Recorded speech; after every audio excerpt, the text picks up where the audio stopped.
Hey, horror fans. Hope you're all doing well. Bored now, back with Rachel McDonald. And this is going to be our second sort of special Valentine themed horror reviews for this year.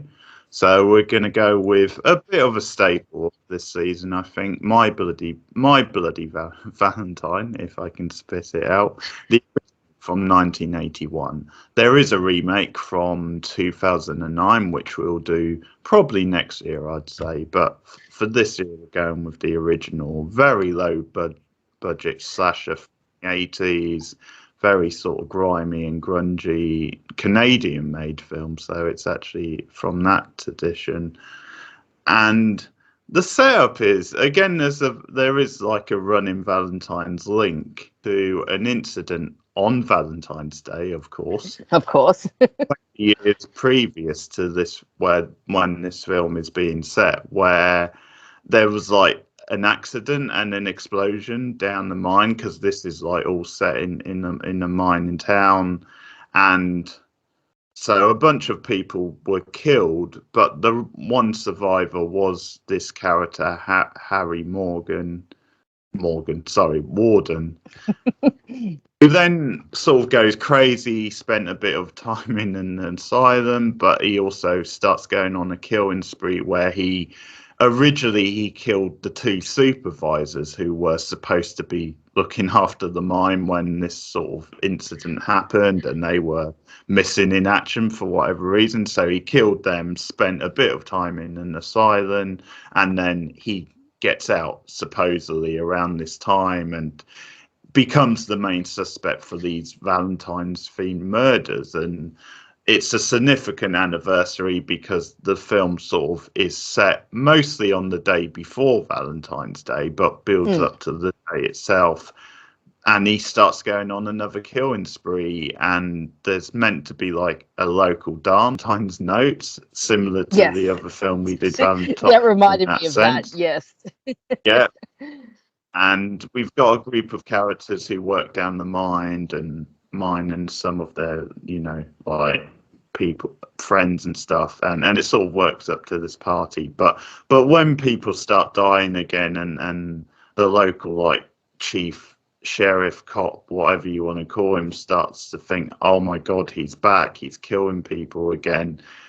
And the notes even indicate, well, if you want to kill and to stop, then don't go ahead with this party. So Yes. that's the whole premise. And some of it is set down the mine, because mines are nice and romantic, apparently, according to this film. The 80s, okay? Let's just say that straight out. The 80s are a bad decade. Keith and I are going to have this argument many times wrong. because I do Wrong. know the 80s are bad. Go to the 70s, you've got great horror films. Go to the 90s, you've got great horror films. Go to the 80s, you get stuff like this.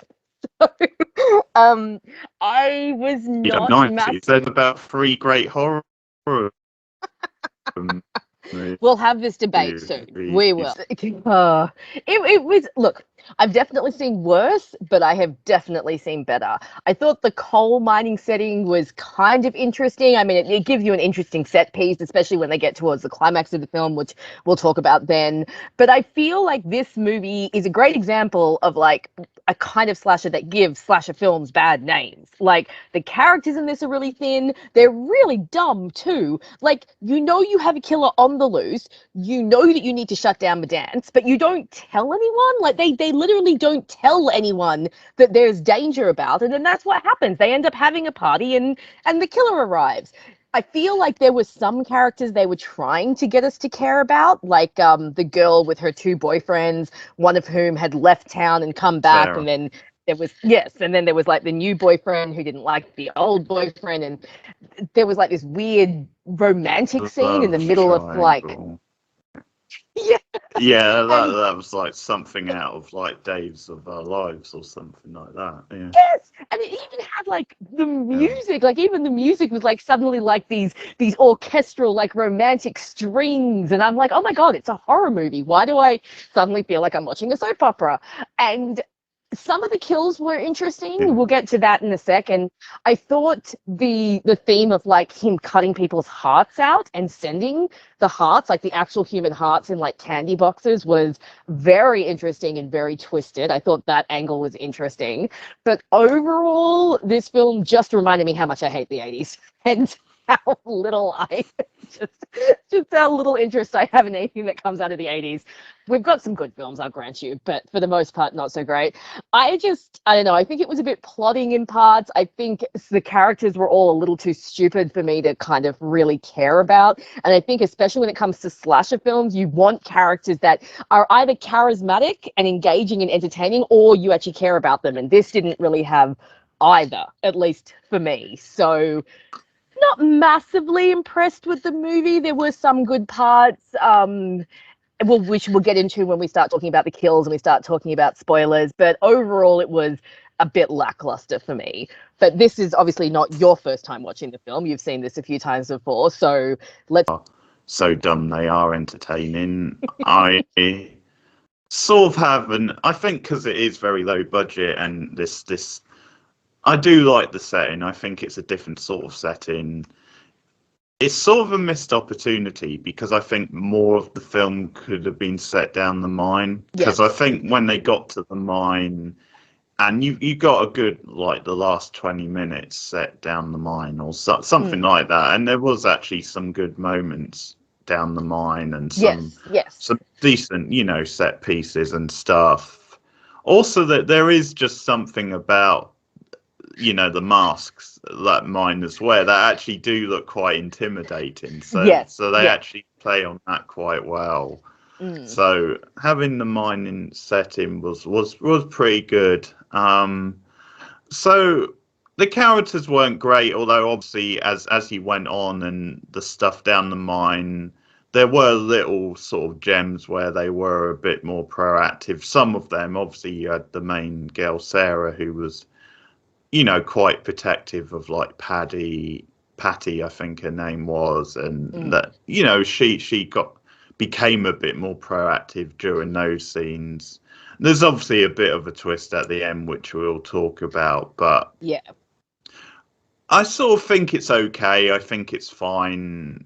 It's sort of just one of those taste things where it's the sort of film I just naturally enjoy a bit more than you, where I just put it on and it's a fairly easy watch and I just sort of laugh at the dumb bits. I'm not going to stick up for it and say, it's a great 80s horror movie. Yeah, I mean, if someone wants to say it's a bad movie, I'm not going to fight them too much on it. Like, I don't feel that strongly, but I think there's enough in it to at least make it watchable. I think it's probably saved by the fact that there are 2 or 3 good horror moments in it, like horror, a couple there of are a good couple of good deaths, scenes. and the stuff down the mine near the end is reasonably suspenseful. There's a couple of cheesy bits of dialogue that made me laugh. So I think overall there's just about enough to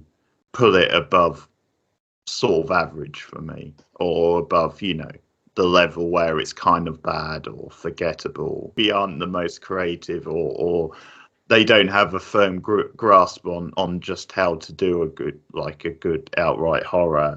Then I guess they do start coming up with scenarios to put in the film to try and beef it up. And obviously the whole love triangle was like ridiculous, and I sort of couldn't care less. I mean, I sort of got a good laugh out of it, but obviously that they do something with it at the end. But for a lot of it, I think it's just they're obviously playing that character CJ up as a red herring sort of thing. Then maybe he could turn out to be the character, and a lot, part of it, I mean, it sort of reminded me of watching like an episode of Happy Days sort of thing, like the way the characters were interacting and the whole thing about a dance. And, I get that, and it's sort of funny that they made such a big deal out of a dance, and then when it was cancelled, they're still making a big deal about it, and it's like, oh, this is what Mabel would have wanted. She put so much effort into the dance. And You have to bear in mind these are grown-ups. They're not like Yes, they're not teenagers. teenagers. You know, Yeah. it's like if me and you were like we were excited for a dance. If it got Yeah. cancelled, we wouldn't be We'd just be like, yeah, all right. okay. That's Mm, it yeah. happened. And so it's not like they can't go to one of their houses and have a get together or something. I mean, they're Yeah. adults. I mean, they shouldn't be making this Exactly. much fuss over a dance. Yeah. And you get some of like the sort of stereotypical horror type tropes because you get again an old man this time in a bar who's like warm Yeah. those Creepy damn bartender staring straight at the camera as he speaks to you. He's like he's got the yeah. crazy eyes, and he's all And like, "You listen to me." It's like, whoa, dude, calm down. Yeah, that actor was good. He was quite entertaining. I do like when he called, don't say I didn't warn you. And then when they go off, he's like, Yeah. assholes. That was pretty Yeah, good. yeah. And She plays Maybelle. I know her from the Kevin Sullivan miniseries Anne of Green Gables, which I grew up with as a child, and I've never seen her in anything else. But that's a Canadian series. So when you said it was Canadian, it was like, oh, okay. So that's why she's there. But that was really odd because I've never seen her in anything else. So I kept thinking in my head of her sure. character name, Rachel Lind, instead of like Maybelle. And yeah, but her death was quite good. So we get into some of the death scenes. Like I thought that, well, maybe not her actual death. Like, obviously, her death was a little bit cliched. She got the notes, and yes, them getting the notes definitely reminded me of Valentine. Valentine, When we're yeah. talking about that It's one. an obvious thing to do, It's I an guess. obvious, but I mean, yeah, but I mean, what else are you going to do? And so when you center a horror film around Valentine's Day, you need to send some messed up Valentines. So yeah, so I thought that the lead up wasn't too bad, but what I found that I liked about her death was when the sheriff found her and she'd been stuck inside the dryer and her whole Oh, body yeah. was like messed up, And man. it Like I was actually literally jumped to, rocking back and forth, yeah, wasn't and it it? was Like, flopping around in the yeah, and it was like it was kind of like you wanted to laugh, but by the same time you were like, oh no. And like when you first saw her and her skin was all red and bloody, it was like, yeah, that was a good moment. That made me jump a little bit. So I thought her death was definitely one of it, the highlights. it was good, yeah, because obviously he was looking around, and obviously we already knew that she was dead. Yeah. I mean, it's, I guess, just unstable guy, but because I don't know why he would hide her in a washing machine. I mean, Yeah, maybe except it's just just for a bit him of being a bit showmanship. twisted. Yeah, yeah. Yeah. And I'm not sure she would like realistically fit in there, but Probably not, it looked but good. It looked it good looked anyway. good, exactly. Yeah. The cop makes a decision to like cover up the nature of her death because he makes this I call know. to pretend it's like a heart attack. I mean, what's the difference? I mean, This is so yeah, funny. Stephen was kind of half watching with me, and when they said that she died of a heart attack, he's like, "Well, I mean, technically her heart did get attacked, so it's yeah. kind of the truth." Well, I'm But sure yeah, it but that's gave what I was out. talking Yeah, about earlier when I was like, and this goes into that whole thing of like what you were saying with these aren't teenagers, so they make this like if it was teens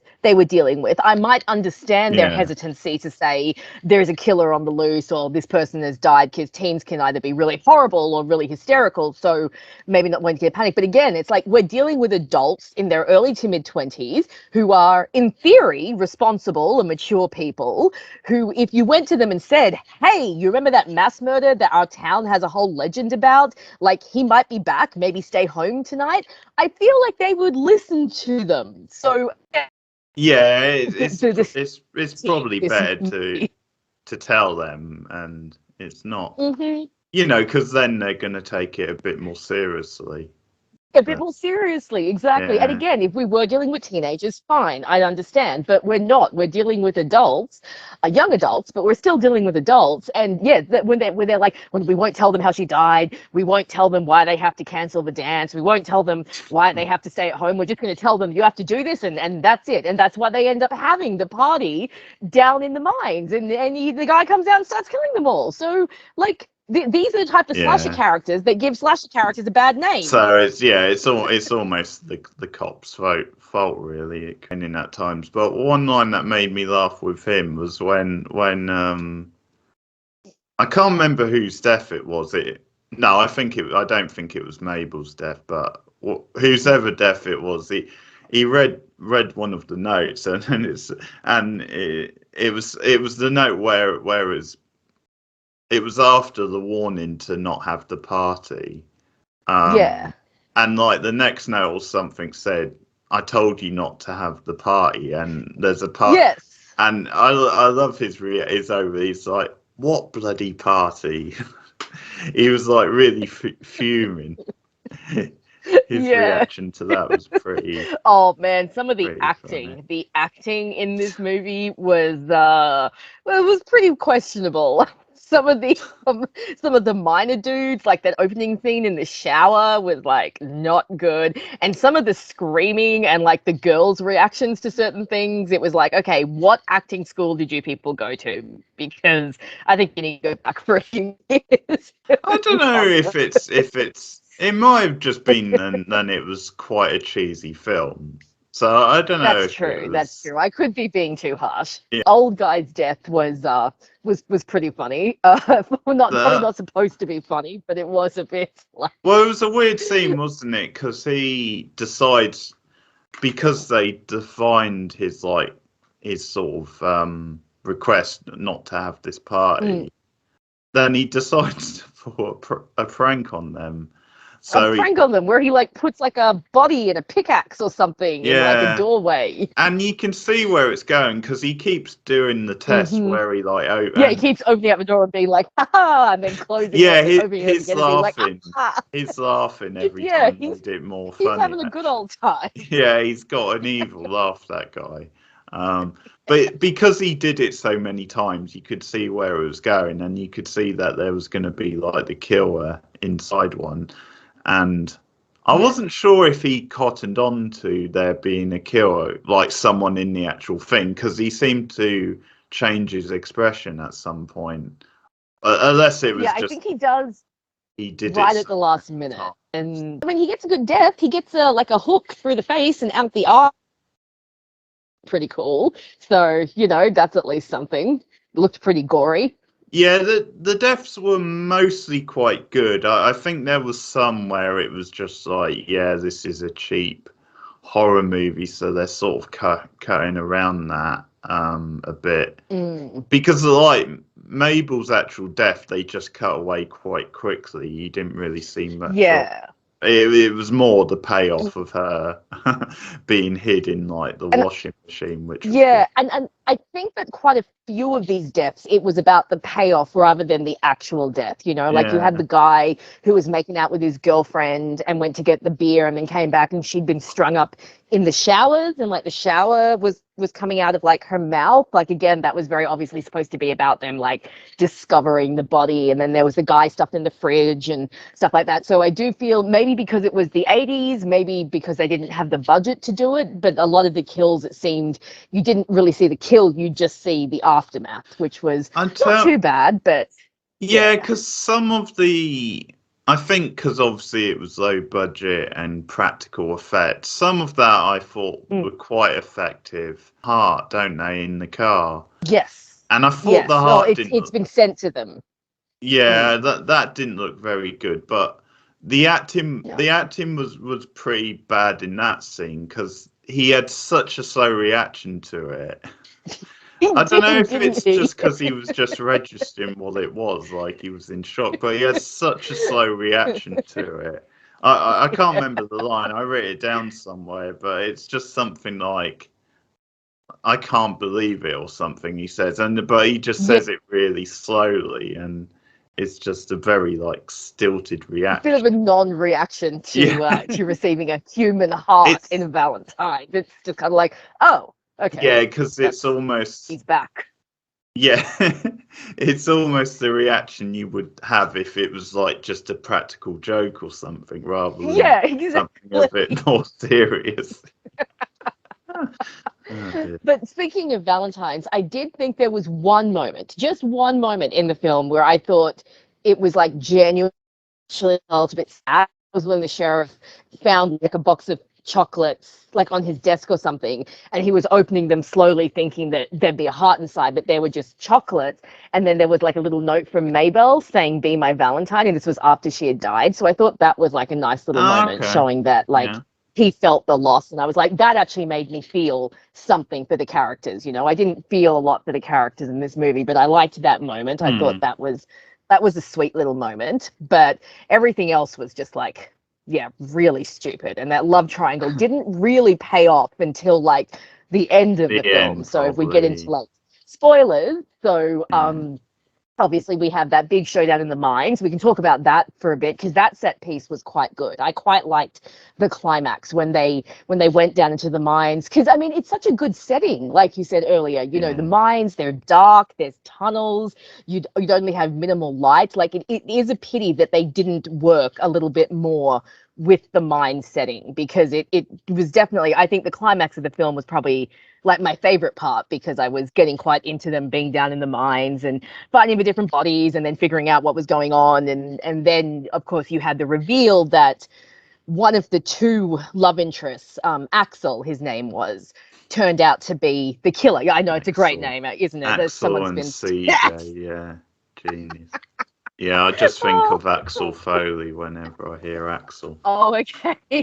So 80s. Yeah, it really is, isn't it? Yeah. Axel, I think if you're going to have like the most 80s of 80s names, it would be Axel. Yeah. Is that fucking Foley in here?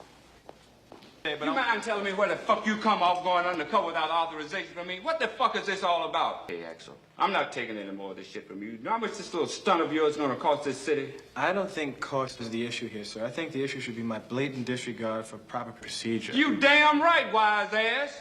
The mayor called the chief called the deputy chief just chewed my ass out. You see I don't have any bit of it left, don't you? Listen, Axel, no more of these setups, you understand?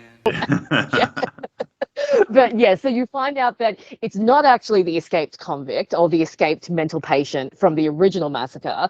It is this Axel kid. And then you find out, as Keith said, the guy goes after his supervisors, and one of his supervisors was Axel's dad, and you realize that he actually witnessed the murder, and that's fried something in his brain. Cheap looking flashback scene. Yeah. It was a cheap looking flashback scene, wasn't it? Cute kid splattered in blood hiding under the bed. Very Dexter. I think though, like even with that twist, they didn't fully explain like why this Valentine's Day. Like was it supposed to be because like his rival coming back had like set something off or something like that? Because as they're trying to get him out at the end, he says something about like Sarah being his Valentine or something like that. But it's never quite made clear, Valentine. Like, why this Valentine's Day? Why did he suddenly just snap like now? I mean, like I said, it's not a bad reveal. I just wish that there'd been a little bit more build up to it, or if they'd explored it a little bit better, because it just felt like it was like, oh, it's this guy, and look, he's still alive. And it was never going to be CJ because they were just rubbing that in your face. It was too obvious, yeah. But to actually turn it around and make it Axel was quite a nice twist. But I'm not sure they fully explained it enough. It seemed a bit vague. It was almost like, well, that just set him off. He became a maniac, so that's his motivation. There wasn't much more to it than that. And also it was a bit contrived because there's a scene where it looks like he's dead, isn't there? And I don't mean at the end, I mean before then. It looks like the killer's killed as they're him. Finding the bodies, they find his body. So and it turns out he's sort of faked his death, sort of thing, which is a bit. You think, then, would he really think of that? Yeah, and then in the end, he kind of like cuts his own arm off or something like that, and then runs off into the tunnel screaming, "Harry, Harry, I'm coming for you!" And it's like, that's a murderer. Why are you letting him just run off? Like, what's going on? And they just I guess because they were hoping for a sequel. Oh, okay. I don't think there is a sequel now. I'm pretty sure this is a one and done. That's rare. But again, they were hoping for. Well, I looked on the wiki page. I think it made a small profit, but maybe not enough to justify a sequel. To warrant a sequel. Because it was really cheap. It was like 2 or 3 million. Oh wow, that's a small budget. Wow, that's really low budget. I think that was it, and I think it made about 5. So Harry, like him mentioning Harry, you know, because he says something like, "We're going to return" or something.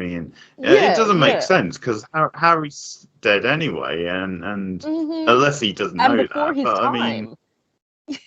Yeah, so as far as we know, he's got no link to Harry. So No. I guess maniac just being a maniac, just screaming random things. But I don't know.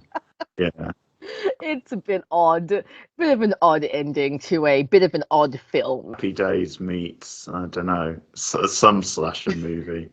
Some slasher movie, some 80s slasher movie. Happy Days goes slasher. I guess I'll go Yes. with that for now. Yes. With some. There was like that. Yeah, that would be a fun. Bring Happy Days. We should put that on the t-shirt. Yeah. Oh yeah, that would be a good t-shirt. Yeah. But yeah, I agree with you that the characters weren't really the best. Some of the guys were stereotypical jerky sort of guys, because there's one of them when he's trying to hit on like this girl Gretchen.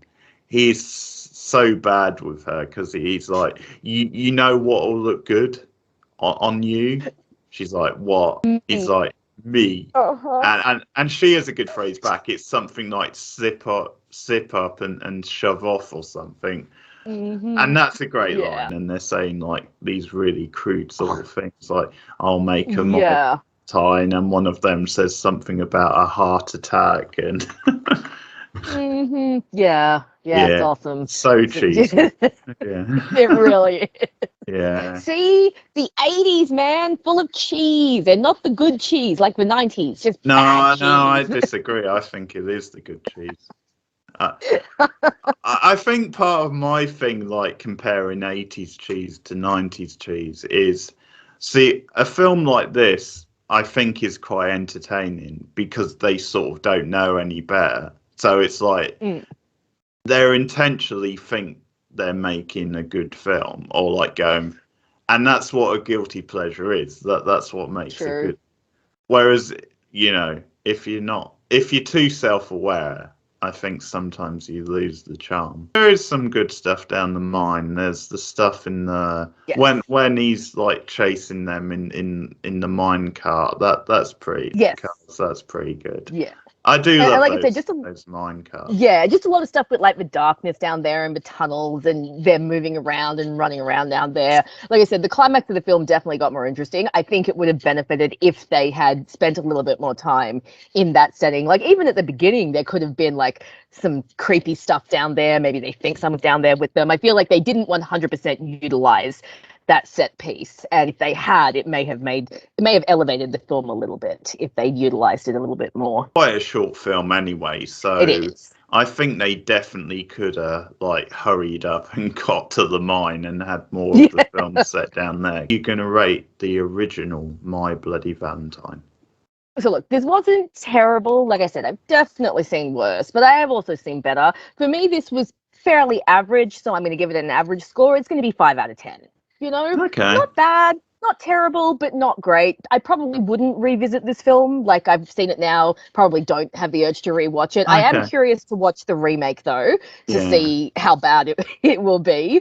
But yes, 5 out of 10 for me, because I didn't find anything truly despicable or like just it's not something that made me go, oh, this film is so bad. But I also didn't really find anything that made me go, oh, this film is really good. It was just very down the middle for me. So mine's 5 out of 10. Okay. Well, I'm in a similar area, just a bit higher. I'll go 5.5. Nice. I think that's about right for this one. Yeah. Sunday, Monday, happy days. Tuesday, Wednesday, happy days. Thursday, Friday, happy days. The weekend comes, my cycle hums, ready to race to you. These days are all.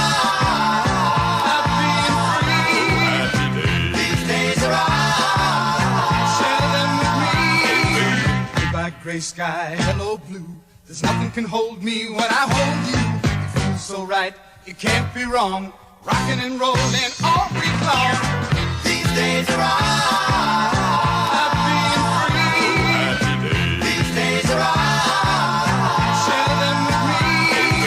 I wanna cruise her around the town, show everybody what I found. Rock and roll with all my friends, hoping the music never ends.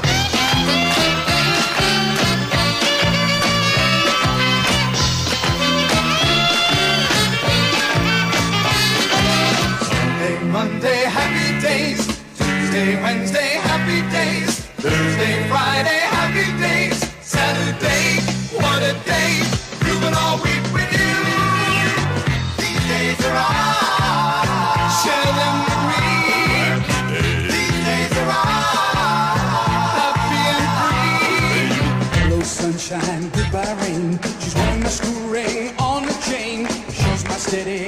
I'm the man. I'm gonna love her all I can. These days are on. Share them with me. These days are on. Happy and free. Blue like gray sky, hello blue. There's nothing can hold me when I hold you. It feels so right, it can't be wrong. Rocking and rolling all week long. These days are on. Share them